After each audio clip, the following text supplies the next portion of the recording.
In this episode, Golden and I discuss Thor, Love and Thunder with friend of the show, David Raiklen.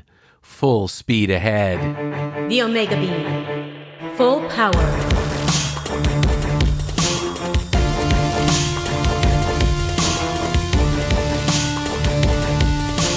The Omega Beam. Welcome to the Omega Beam number 179.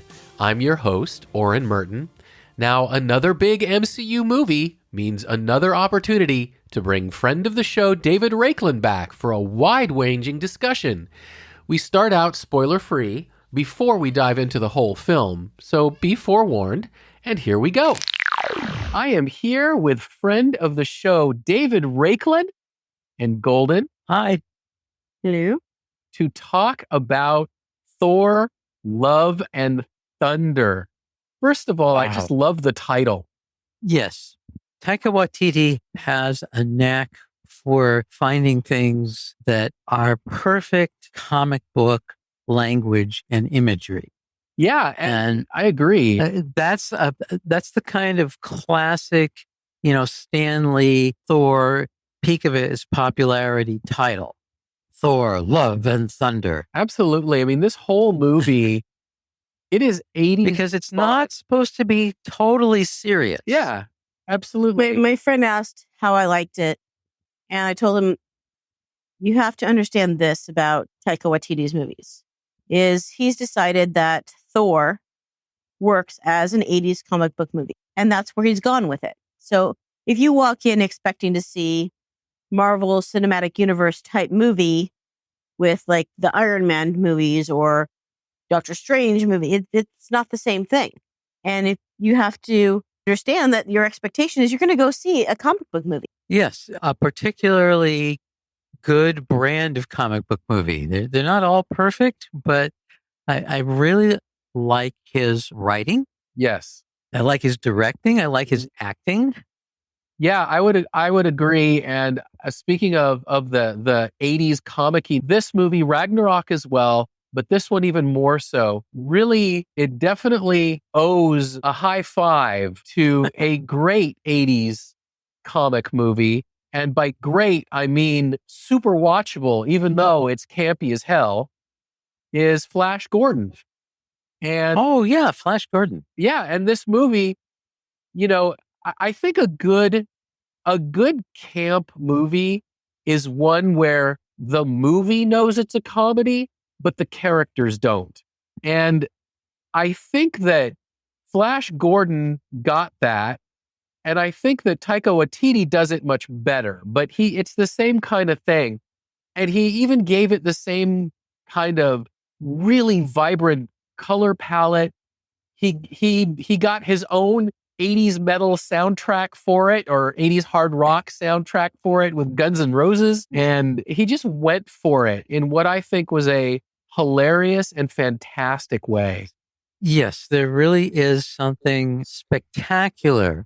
And in the superhero side of his movies. Mm-hmm. And the comedy lives with that just fine.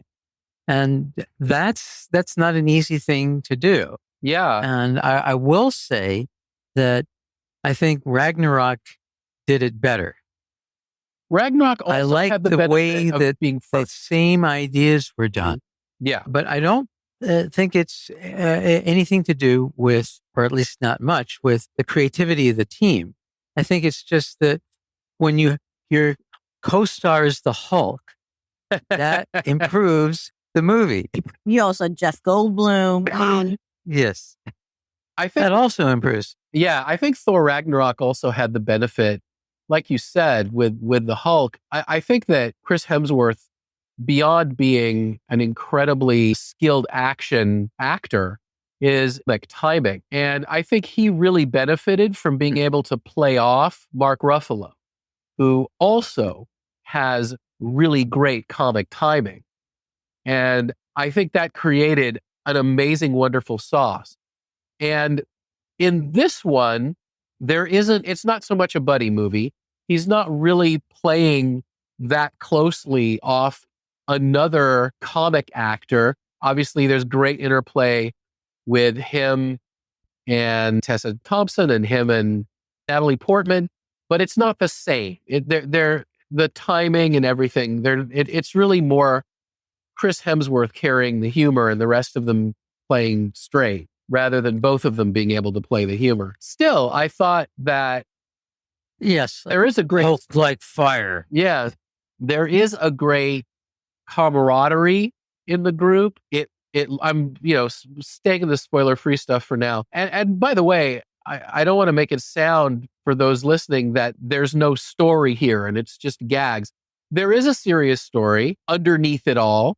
And in fact, Taika Waititi hired an incredibly great serious actor, Christian Bale, to give the villain a sense of pathos. And, he is not a comedic figure. He is there to bring the stakes and bring the heaviness. But I think that Christian Bale does a fantastic job. And I think one of the best compliments I can give Christian Bale in the spoiler-free section is that I would say nearly every single person listening to the Omega Bee knows that Christian Bale was Batman. And I guarantee you, watching Thor: Love and Thunder, you are not going to look at Gore the God Butcher and say, oh, that's Batman at all. I mean, this is a completely... Well, I'm laughing, but it's completely true. Yeah. He's a transforming or shape-shifting actor. Mm-hmm. So he can get so far away from what he did in another movie that it seems like he's another actor. But I did read that he did have an issue with one thing, the nails. And what is... He said the nails were extremely difficult to navigate things like eating and drinking and etc. Oh, the long, fake nails. Well, they weren't even that long, but they were that thick. Yeah. And he's not used to having nails. And I guess that was a little bit of an issue for him. I can imagine. Wow. Yeah. So, yeah, ending the spoiler-free section, fun movie. Like Golden said, go in expecting it to be fun. Don't go in expecting this to be a, Infinity Saga type movie. This is not a heavy movie. This is sort of the light dessert after Doctor Strange and the Multiverse of Madness, which also had humor, but it was a very heavy movie. This is, the light palate cleanser. And I think it does a very good way job to at describe it.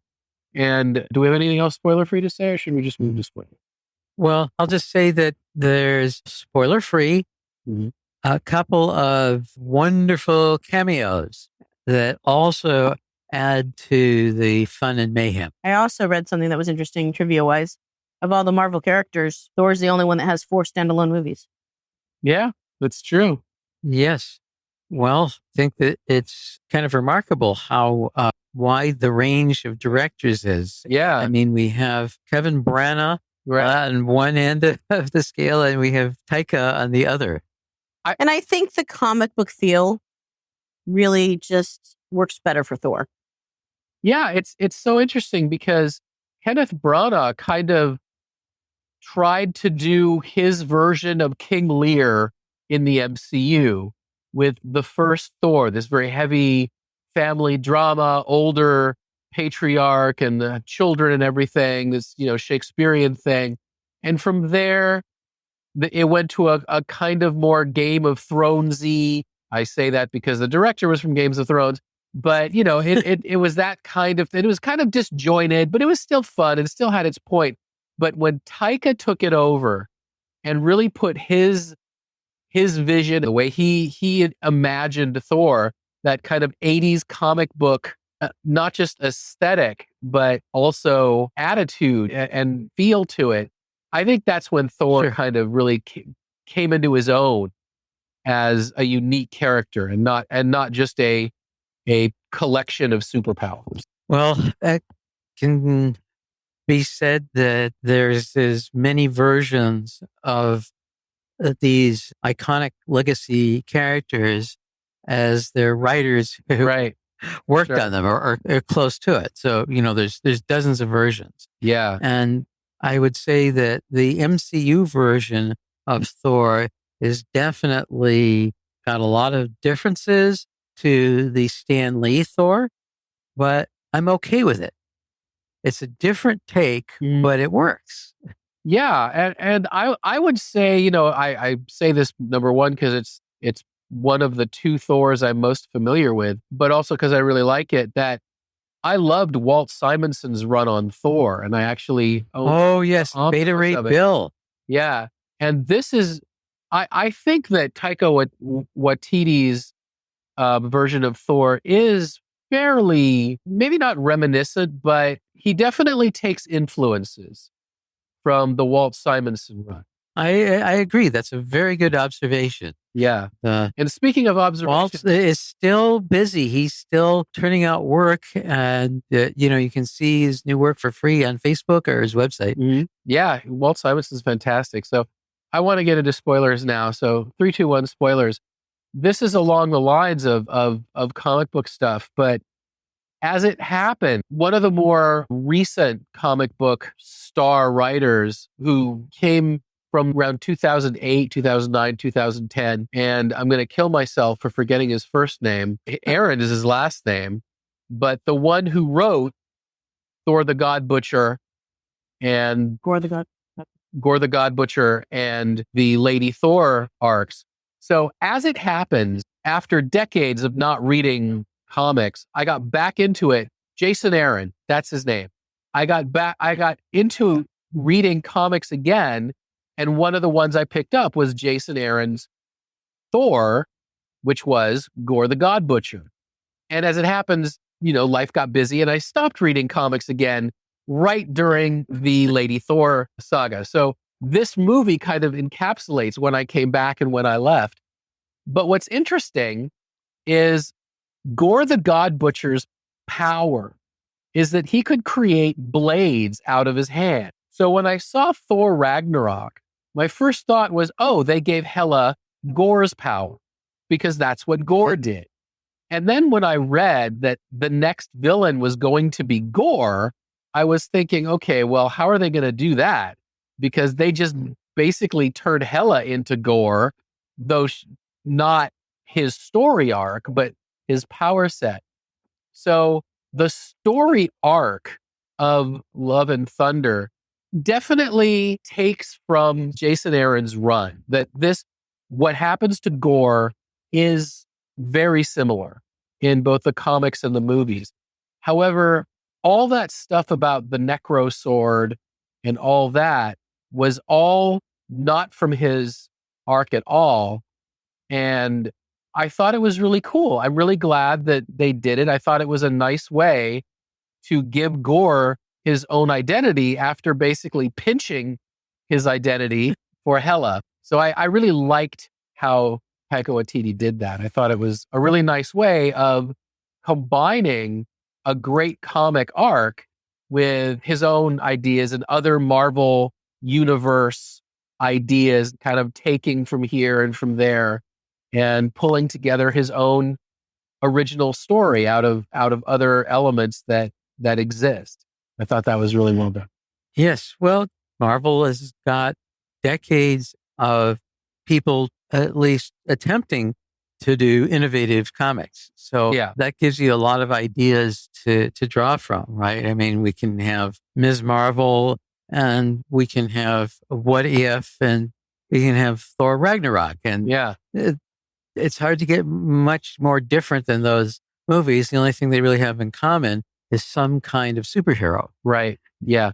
And speaking of the arcs and pulling from the different comics, Jason Aaron was the one who also wrote Dr. Jane Foster as Thor, and they were not in the same stories. So again, that's Taika pulling different elements to make his own mosaic. But again, it does more or less follow. Like when I left the book was when it was revealed that Lady Thor was Dr. Jane Foster, and specifically because she was sick, that she picked up the hammer. It wasn't in pieces, and it came together for her. That's part of the that's part of the movies. But in the comics, I don't remember why anymore. But Mjolnir was on the moon And so she had to go to the moon to pick up the hammer because, why not, right? It's comics. Well, that's good for a few good pages, right? Yeah. I mean, it's the comics. Let's go to the moon. Let's go to the moon. But yeah. You got a good artist. Yeah. Oh, yeah. So yeah, I thought that was neat how he takes from the comics liberally, but then also sprinkles his own special Taika sauce over everything. Well, all I can say is do not attempt this unless you really know what you're doing. Yeah, he definitely does. Because cherry picking things like that is usually a recipe for a fail, something that is jumbled up and the sum is less than the parts. Right. You have to be really good at choosing things that go together. Agreed. And I think I agree that is one of Taika's strengths. I think another of Taika's strengths is that he knows his audience. One of the criticisms among, I hate to use this term, serious, quote unquote, MCU fans. And by that, I don't mean the people who are somehow more better fans. I mean the people who literally have no sense of humor. But one of the things that they complained about is how Thor at the end kind of empowers and deputizes children to be his force. And they're like, that's not, the MCU doesn't do that. And that's just he's making fun of it all. It's like, he knows the audience. He's empowering kids. Yeah. Isn't that what comics do? I mean, isn't Taika literally doing what comics do, empowering kids? I thought that was fantastic that he basically says, and it's not like he had, he's getting stabbed in the heart or anything. And showing something that's basically a good-natured form of fan service. Yeah. What do fans really want? Fans really want to be the hero. So I mean, here come on. they get to be like, Hero Junior. Yeah. The fans want to And sidekicks have a very long tradition. Yep. Fans want to see stuffed bunnies with lasers shooting out of their eyes. I mean, as soon as he, everyone holding something was, empowered, I'm like waiting to see what's going to happen with that bunny. Where, show me the bunny. Where are we going with that bunny? Show me the bunny. But, yeah. And I do think it's funny that these same people who are online are whining that he's having, children shoot shadow fantasy spiders with laser bunnies. I mean, these are the same people who loved watching, a trash talking raccoon with a submachine gun. It's just, but that was quote unquote serious because he's got a big gun and he's macho. And it's like, yes, but there's room in the MCU for a big macho machine gunning raccoon and a little girl with the power of Thor and a laser bunny. And it was gorgeous. It was beautiful. I loved it. Well, it's both beautiful story and beautiful imagery. Yeah. It's not every frame a painting, but it's pretty close. There's just so many gorgeous sets and visual effects. Yeah. And the lighting. It's a beautiful, spectacular movie, I think, especially Gold Palace of the Gods. Right. The City of the Gods with a incredibly heavily Greek accented Russell Crowe. But he did a good job. Oh, he did. That it's hard to portray a concept because Zeus is a personification of these concepts.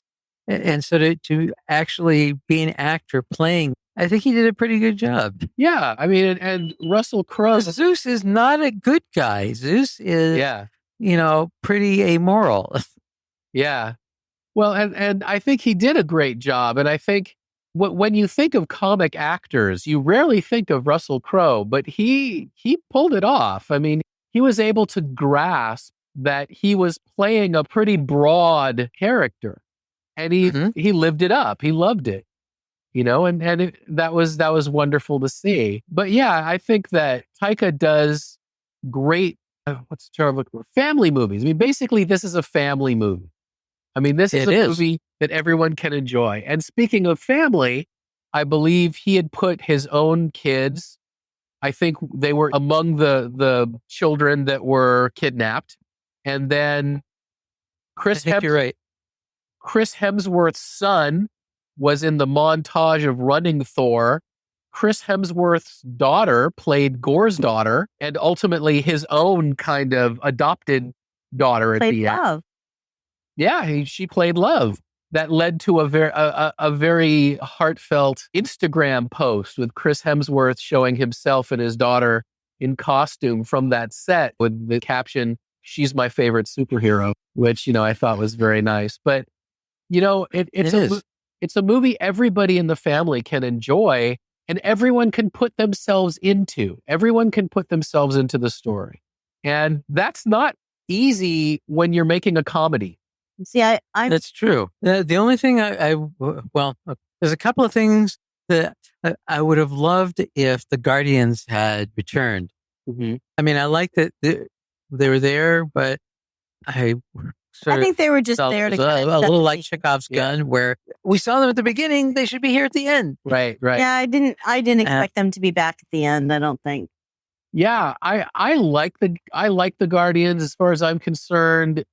Give them to me every time, all the time. I think they're fantastic. But if I were to criticize anything, it is the way that they were used. And not just because I wanted them back, but it kind of had the feeling like, and this is the same with, Thor's weight, it's kind of like they told Taika part of the lifting, the MCU lifting that they needed his movie to do was to, number one, explain how Thor lost all the weight, and number two, explain how he went from being one of the Asgardians of the galaxy to being a solo act again. And so it almost felt like that was sort of, if it had been a Star Wars movie, that would have been in the text crawl at the beginning, and they wouldn't have filmed it. That's part of it, is that he's calling them the Asgardians of the galaxy.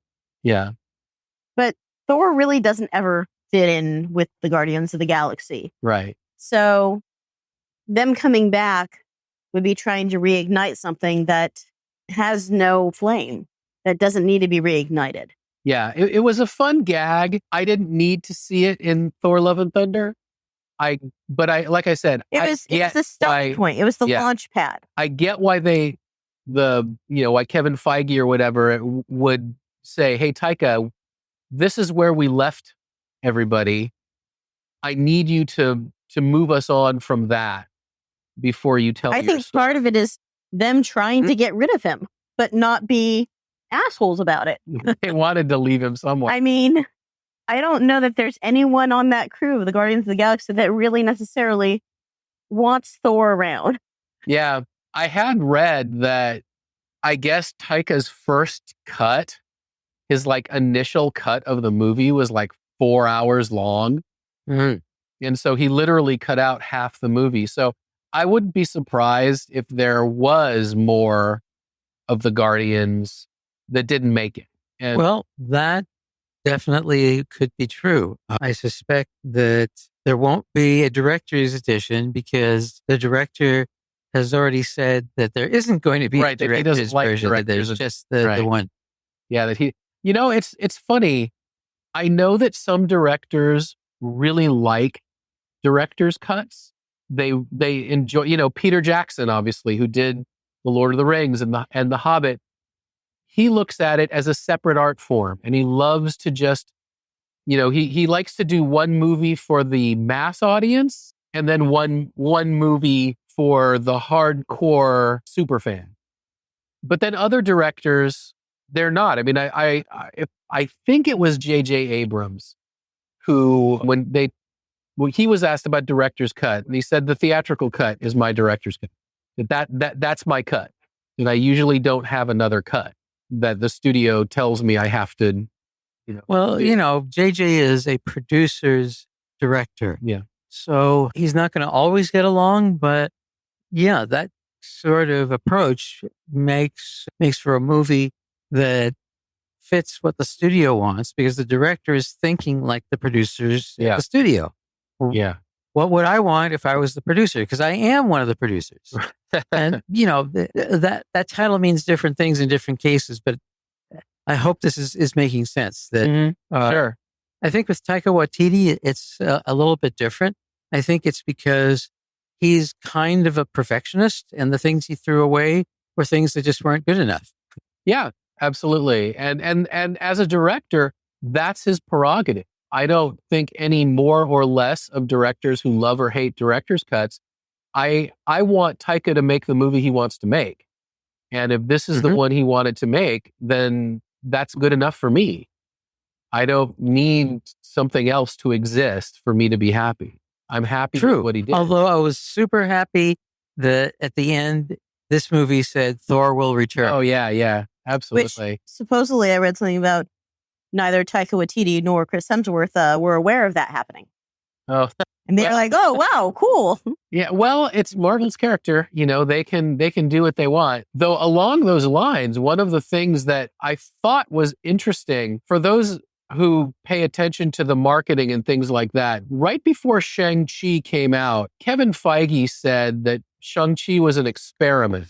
Now, whenever a white person says something like that about a movie that is almost entirely both acted and helmed by people of color, he accidentally stepped in it. And I knew what he meant. I immediately knew what he was talking about. He was talking about its release during a pandemic, that its release was, rather than just streaming. No one would know what's going to happen because this has never happened before. Right. And so that's what they were experimenting and seeing if this would work. Right. It actually did. Right. And that's what he was saying. But of course, a lot of people including the star, Simu Liu, were a little bit either upset or worried. Simu Liu is just supposed to be such a lighthearted human that I'm sure he just wasn't so much worried as just wanted to nip it in the bud. But some people thought he meant that having an Asian movie was an experiment, whereas I that's not what he meant. I mean, he may have thought that as well, but that in the context of what he was talking about, that is not what he was saying. But no, an Asian movie might have been an experiment 60 years ago, right? But we've had Jackie Chan. Absolutely. One of the things I did think was interesting is so many say, Iron Man will return, Thor will return. But Shang-Chi did not say Shang-Chi will return. It said the 10 rings will return. So I thought that was interesting because I wonder if they were hedging their bets. Like maybe if Shang-Chi did not prove to be a particularly popular movie, they could still bring back the MacGuffin of the 10 rings and just in a different context, which is sort of what I've read is what's happening with the Eternals, that the movie The Eternals did not do either review-wise or monetarily what Marvel had hoped.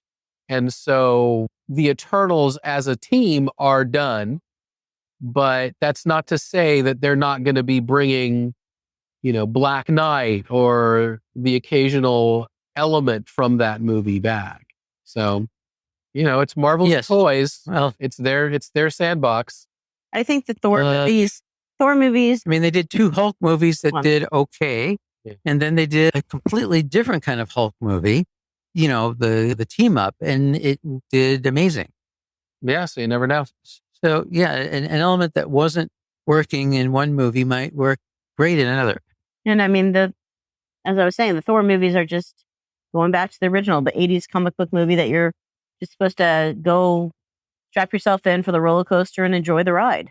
Yes. And I did enjoy the ride. But there was a lot more gravity, I think, with this one than Ragnarok.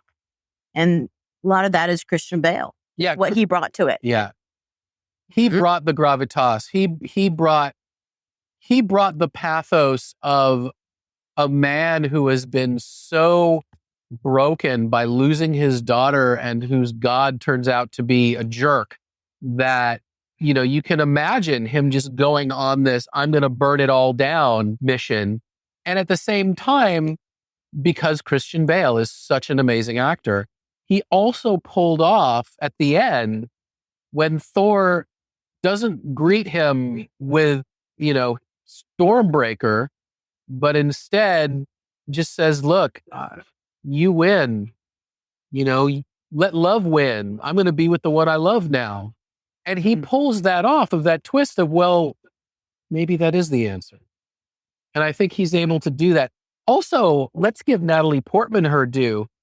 She also had kind of a heavy storyline in the sense that she was terminal. Yeah, I was seeing that some people were saying that Thor Love and Thunder really should have had a trigger warning beforehand, because the fact that people that are going through or know people that have gone through cancer treatment or died from cancer, that this movie could be very profound for them. And watching it, they could experience emotions that they didn't expect walking in the theater to go see a Thor movie.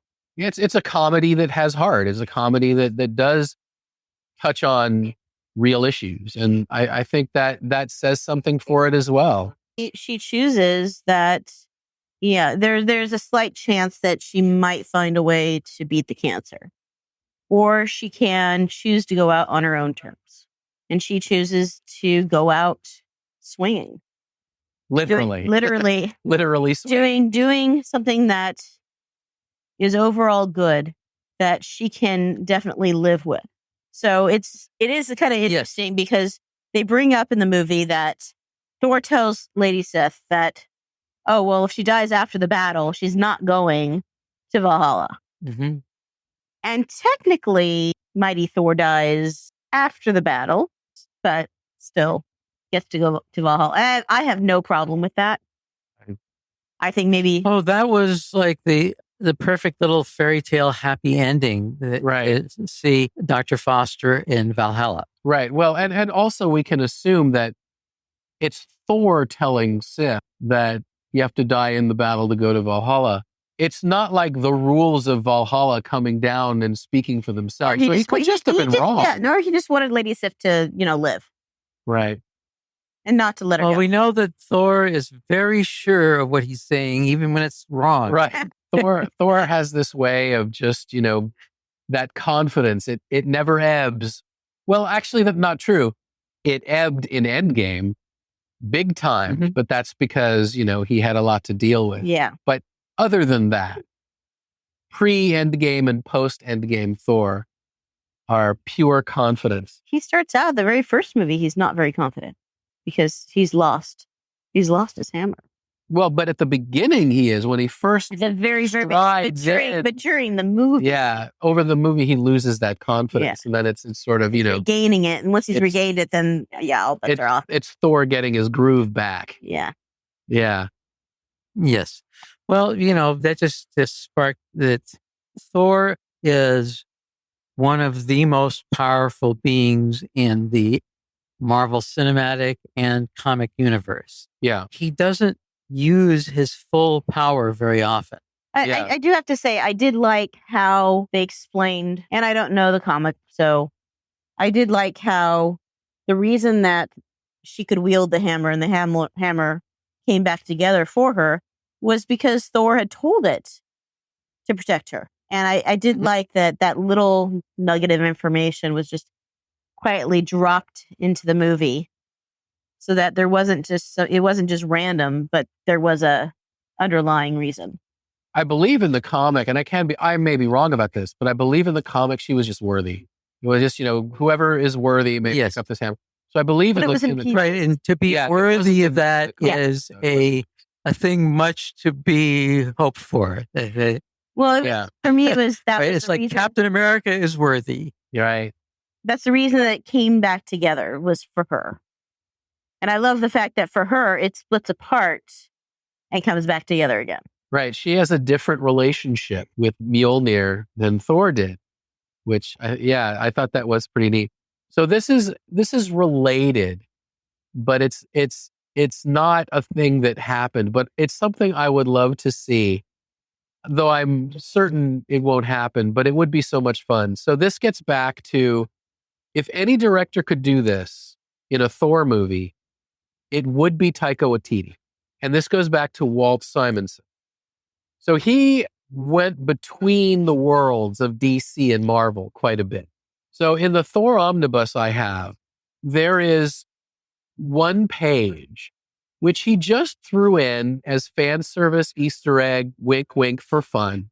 But Thor is being led by another character through like a newsroom because she's going to show him some information on something he's interested in. This is, God, I forgot the name of the human that Thor turned into, because in those days he was Donald Blake. Donald Blake, thank you. He was in his Donald Blake look, and he's walking through this newsroom. So he opens a door, and there is a dark-haired lady and an incredibly large and muscular male journalist with square glasses, and Donald Blake looks in, walks away, but then he looks back like, "Hey, is that?" And then he leaves. And it's Superman. It's Clark Kent and Lois Lane in this room. Mhm. They're never named because obviously he couldn't do that in a Marvel book. But because he had also worked on Superman and stuff like that, he threw that in, and it was just, Well, that's just total brilliance. That's great. yeah. If anyone could do that, if any director in a Thor movie could just have Henry Cavill and Amy Adams just sitting at desks as he walks by and just be like, it would be Taika. And I would just get a kick out of it. I would love it to death. I don't know if anybody else would, but I sure would. I think he'll do at least one more superhero movie, probably two. Yeah. And he's got a Star Wars movie that Yes. he has yet to, write, but basically, from what I understand, the quote unquote Taika Waititi Star Wars movie consists of Kathleen Kennedy saying, "Would you like to pitch me a Star Wars movie?" Him saying, "Yes, I would." And her saying, "Great. I'm penciling you in for a Star Wars movie." But it's not actually existing yet. And him turning to Natalie Portman and saying, "Have you ever wanted to be in Star Wars?" That was funny. I read that too. That he had forgotten Natalie Portman was in the George Lucas prequels and offered her a role in his upcoming Star Wars movie. And she's like, I'm in the franchise, right? Yes. And she actually was, what is the right kind of a updating of Princess Leia. Mm-hmm. Yeah. And a really good actress. Yeah, she is. She's a great actress. I don't think that she would have come back if this part, the one in Love and Thunder, hadn't been so varied and showy. Yeah, it was very widely reported after Thor: The Dark World that she was not pleased. That she was not pleased that Patty Jenkins had left the movie to begin with. She was not pleased with what the final result of The Dark World was, and that she was done. And so I think it's definitely a credit to Taika that he was able not just to talk her back, but to give her a role that did her credit and did the movie. Yeah, well, one of the most controversial things in the history of Marvel Comics is Lady Thor. Yeah, which should be, but this has already been market tested every way you could want. It's a story that's cool and will grab people's attention. It is. It definitely is. Yeah, if you haven't seen this movie yet and you like, and what we've talked about sounds like something you'll enjoy, you will enjoy it. If you go in expecting the Infinity War or Endgame, you're going to be disappointed because this isn't that kind of film. But if you're just looking for, as he likes to say it, a classic Thor adventure with space Vikings, then this is it. I mean, this is. These are the best space Vikings anywhere. They are. They are. And I love that awareness that, that winking at the audience without, when it, you can wink at the audience and treat them like idiots, or you can wink at the audience and treat them like partners. And I think that Taika Waititi treats the audience as his partner, and it works. Yes. We're in on the joke. Mm-hmm. And if we're not in on the joke, it's usually pretty straightforward to get into that joke. You can look at the other film or, whatever it is that you're missing, and then you're back into it. Yeah. And along those lines, I did like how you don't need to see any of the other Thor movies. That if you don't know the relationship between Thor and Dr. Jane Foster, there's a montage for you. If you don't know why Thor started out bigger and was doing all this exercising, there's a montage for you, and they go fast. Those montages were actually kind of a fresh idea. Mm-hmm. I don't remember any other Marvel movie using them like this. Yeah. And we've said this in the other movies. We said this in our recent Doctor Strange. I do like that Marvel, while controlling the overall direction of where each chapter is going, they also leave enough room for each director to add their own personality and their own stamp and their own story. And I appreciate that they're going to let Sam Raimi make a MCU horror movie. And I appreciate that they're going to let Taika Waititi make MCU comedies. And I think it makes the MCU as a whole stronger for doing it. Yes. Well, that's a whole other topic there is I think we're up to 29 MCU movies. There's been now. a lot. Yeah, something like that. And they've all been successes. Some of them have been at the top of the most successful movies of all time list and have inspired spin-offs, but just an incredible streak. Yeah, absolutely. So I think we covered it. Thank you, Golden. You're welcome. Thank you, David. Hey, thank you guys. And that's it for this episode. You can find the show notes at theomegabeam.com/179. If you like this episode, please leave a review wherever you listen to podcasts. Your reviews help people who like this stuff find our podcast. If you have any comments or suggestions, please drop us a line at info@theomegabeam.com. Be good to yourselves and each other, and we'll catch you next time. The Omega Beam. Full stop.